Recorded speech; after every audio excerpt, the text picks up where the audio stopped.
Chapter 6. When Mrs. Wilkins woke next morning, she lay in bed a few minutes before getting up and opening the shutters.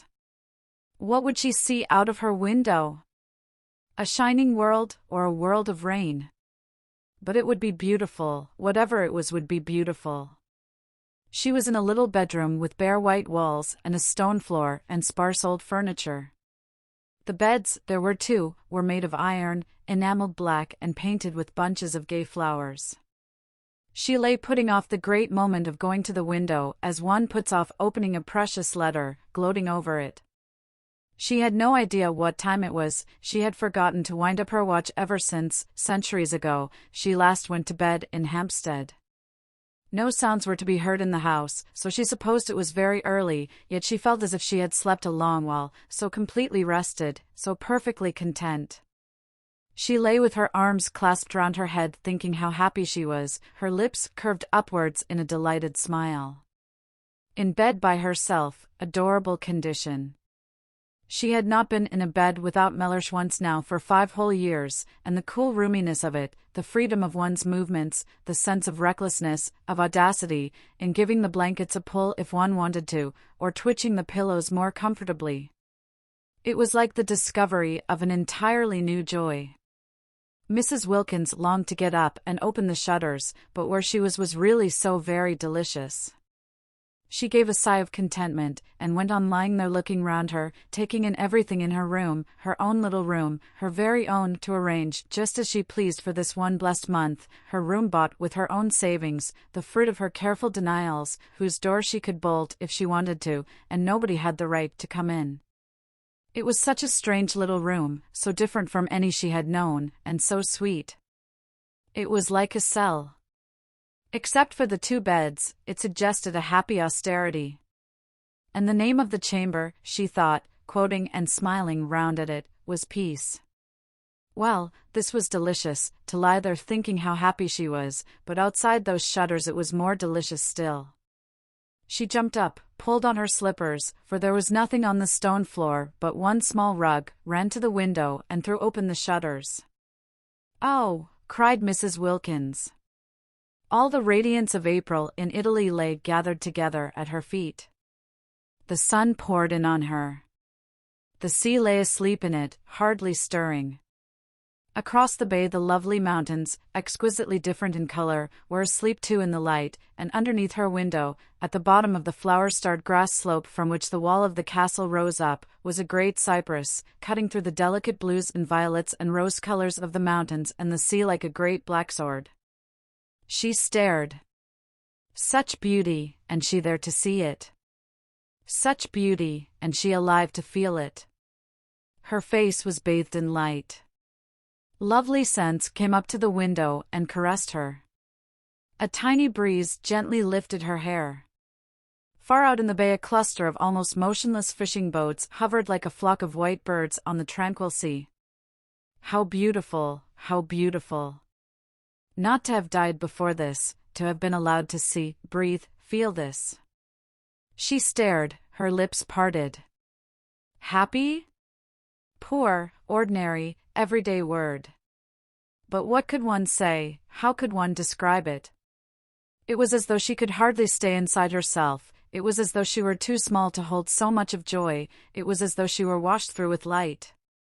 And how astonishing to feel this sheer bliss, for here she was, not doing and not going to do a single unselfish thing, not going to do a thing she didn't want to do. According to everybody she had ever come across, she ought at least to have twinges. She had not one twinge. Something was wrong somewhere. Wonderful that at home she should have been so good, so terribly good, and merely felt tormented. Twinges of every sort had there been her portion, aches, hurts, discouragements, and she the whole time being steadily unselfish.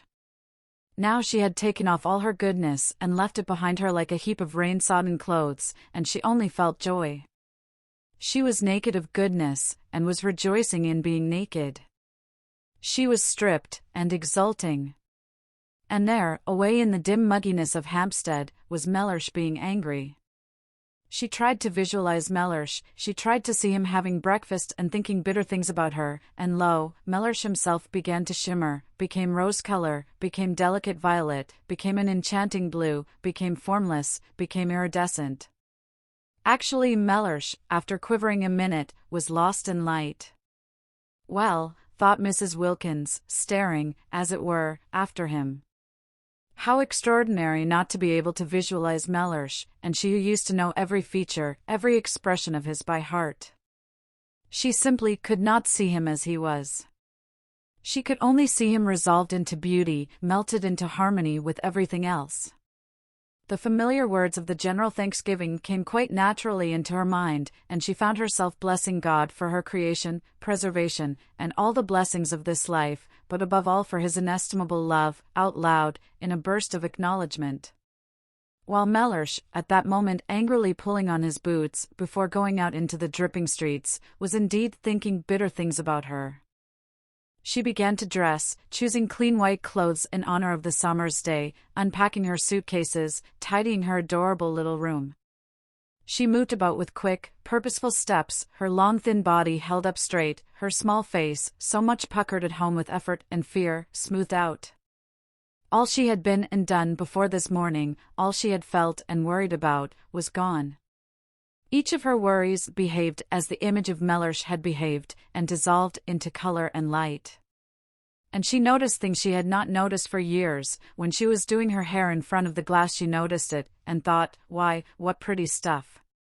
For years she had forgotten she had such a thing as hair, plaiting it in the evening and unplaiting it in the morning with the same hurry and indifference with which she laced and unlaced her shoes. Now she suddenly saw it, and she twisted it round her fingers before the glass, and was glad it was so pretty. Mellersh couldn't have seen it either, for he had never said a word about it.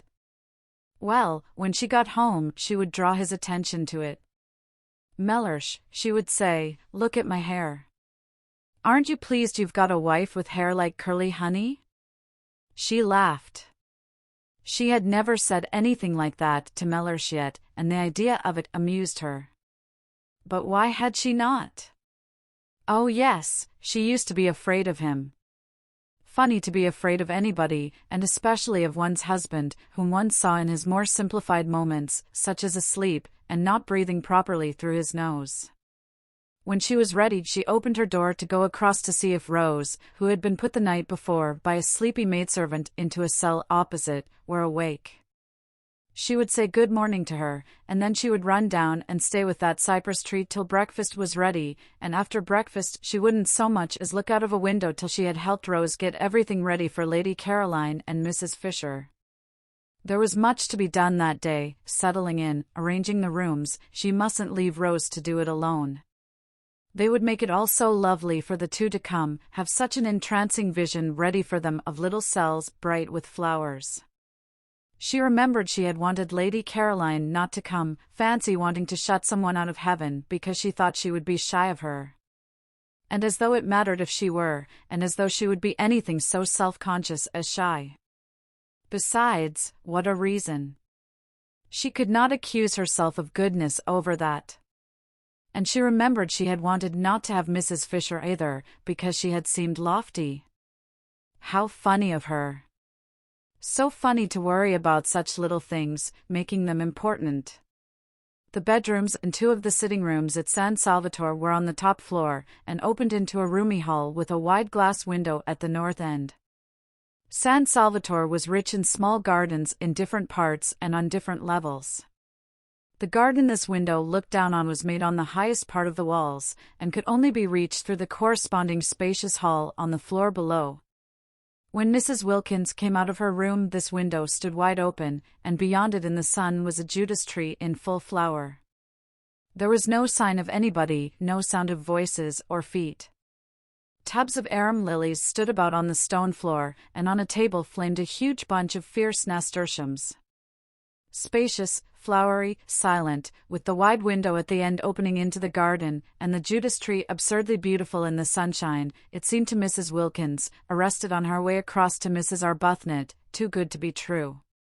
Was she really going to live in this for a whole month?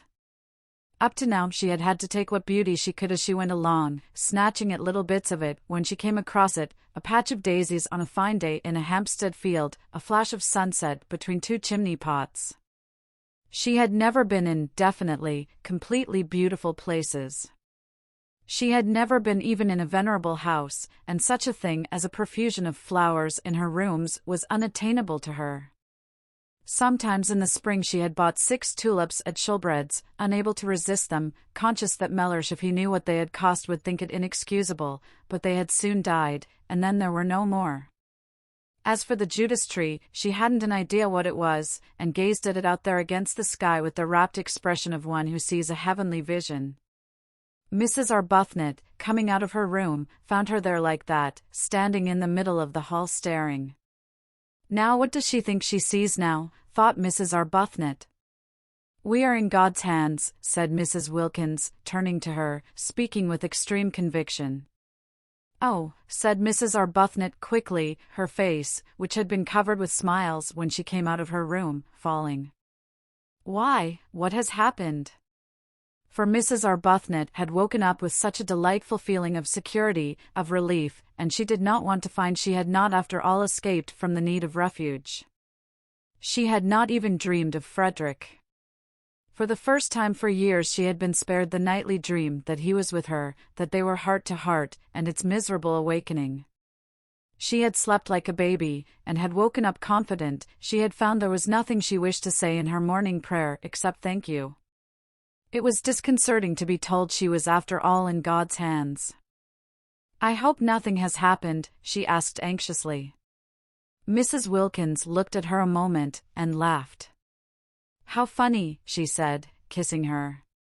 What is funny? Asked Mrs. Arbuthnot, her face clearing because Mrs. Wilkins laughed. We are. This is. Everything. It's all so wonderful. It's so funny and so adorable that we should be in it. I dare say when we finally reach heaven, the one they talk about so much, we shan't find it a bit more beautiful. Mrs. Arbuthnot relaxed to smiling security again. Isn't it divine? She said. Were you ever in your life so happy? Asked Mrs. Wilkins, catching her by the arm. No, said Mrs. Arbuthnot. Nor had she been, not ever, not even in her first love days with Frederick. Because always pain had been close at hand in that other happiness, ready to torture with doubts, to torture even with the very excess of her love, while this was the simple happiness of complete harmony with her surroundings, the happiness that asks for nothing, that just accepts, just breathes, just is. Let's go and look at that tree close, said Mrs. Wilkins. I don't believe it can only be a tree.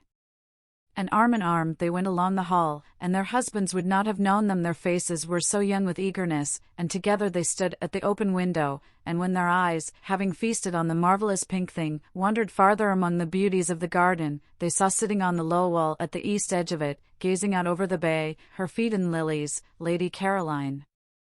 They were astonished. They said nothing in their astonishment, but stood quite still, arm in arm, staring down at her. She too had on a white frock, and her head was bare. They had had no idea that day in London, when her hat was down to her nose and her furs were up to her ears, that she was so pretty. They had merely thought her different from the other women in the club, and so had the other women themselves, and so had all the waitresses, eyeing her sideways and eyeing her again as they passed the corner where she sat talking, but they had had no idea she was so pretty. She was exceedingly pretty. Everything about her was very much that which it was. Her fair hair was very fair, her lovely grey eyes were very lovely and grey, her dark eyelashes were very dark, her white skin was very white, her red mouth was very red. She was extravagantly slender, the merest thread of a girl, though not without little curves beneath her thin frock where little curves should be. She was looking out across the bay, and was sharply defined against the background of empty blue. She was full in the sun. Her feet dangled among the leaves and flowers of the lilies, just as if it did not matter that they should be bent or bruised. She ought to have a headache, whispered Mrs. Arbuthnot at last, sitting there in the sun like that. She ought to have a hat, whispered Mrs. Wilkins. She's treading on lilies. But they're hers as much as ours. Only 1/4 of them. Lady Caroline turned her head. She looked up at them a moment, surprised to see them so much younger than they had seemed that day at the club, and so much less unattractive. Indeed, they were really almost quite attractive, if anyone could ever be really quite attractive in the wrong clothes. Her eyes, swiftly glancing over them, took in every inch of each of them in the half-second before she smiled and waved her hand and called out, "Good morning." There was nothing, she saw at once, to be hoped for in the way of interest from their clothes. She did not consciously think this, for she was having a violent reaction against beautiful clothes and the slavery they impose on one, her experience being that the instant one had got them they took one in hand and gave one no peace till they had been everywhere and been seen by everybody. You didn't take your clothes to parties, they took you. It was quite a mistake to think that a woman, a really well-dressed woman, wore out her clothes. It was the clothes that wore out the woman, dragging her about at all hours of the day and night. No wonder men stayed young longer. Just new trousers couldn't excite them. She couldn't suppose that even the newest trousers ever behaved like that, taking the bit between their teeth. Her images were disorderly, but she thought as she chose, she used what images she liked. As she got off the wall and came towards the window, it seemed a restful thing to know she was going to spend an entire month with people in dresses made as she dimly remembered dresses used to be made 5 summers ago. I got here yesterday morning, she said, looking up at them and smiling. She really was bewitching. She had everything, even a dimple.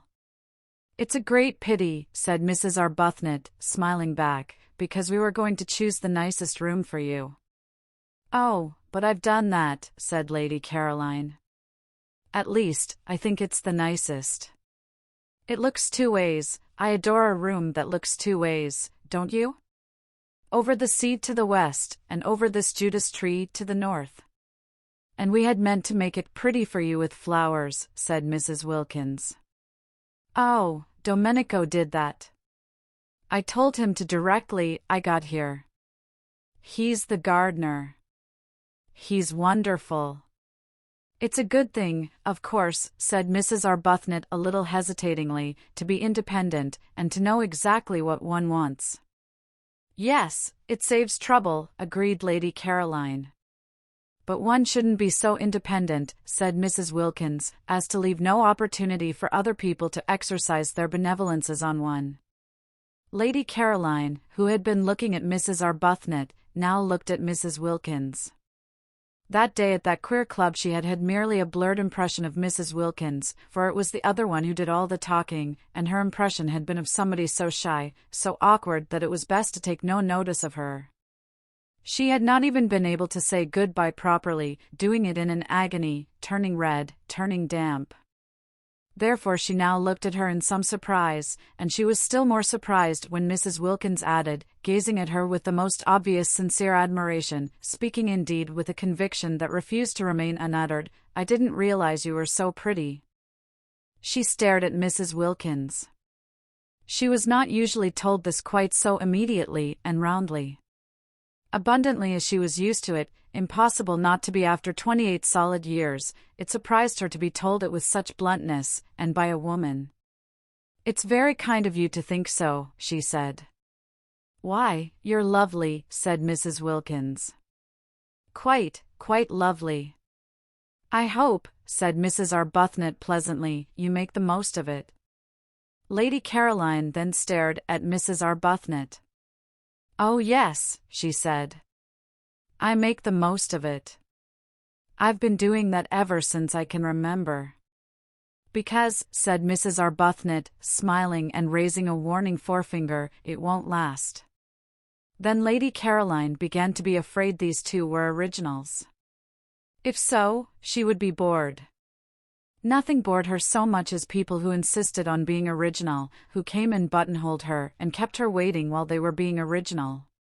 And the one who admired her, it would be tiresome if she dogged her about in order to look at her.